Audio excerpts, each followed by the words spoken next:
இந்தியாவில் எந்த ஒரு பத்திரிகையாளருக்கும் எவ்வளவோ ஊழல்கள்லாம் வெளிப்படுத்தியிருக்கிறாங்க.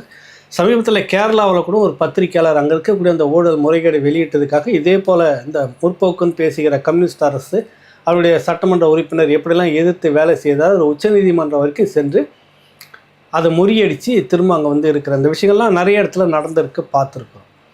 ஆனால் இங்கே வந்து சவுக்கு சங்கர் என்கிற ஒரு நபர் அவர் இந்த மாதிரியான குற்றச்சாட்டுகளை சொல்கிறார் என்று அங்கே சட்டம் இருக்கிறது. உங்களுக்கு வழக்கு போடலாம், வழக்கு போட்டு கைது செய்து கொண்டுட்டு போகலாம். நீங்கள் நடவடிக்கை எடுக்கணும், அந்த மாதிரி நிறைய செய்திருக்கீங்க.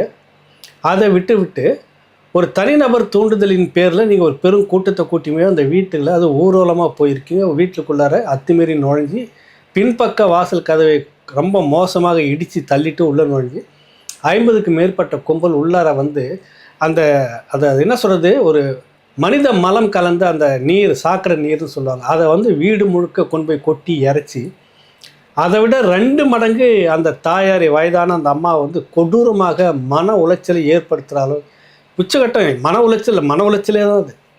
அந்த அங்கே இருக்கிற அந்த அந்த நார செயல்னு சொல்லுவாங்கள்ல, அந்த சாக்கடை தண்ணி, மலம் கலந்த தண்ணி வீடு முழுக்க சமையல் அறை, படுக்கை அறை, வீடு முழுக்க கொண்டு போய் தெரித்து அப்படியே சாக்கடை முழுக்க நிறைஞ்சிருக்குது. அதை விட பல மடங்கு அந்த தாயாருக்கு ஏற்படுத்தக்கூடிய ஒரு கொடுஞ்செயல். அவ்வளோ மோசமாக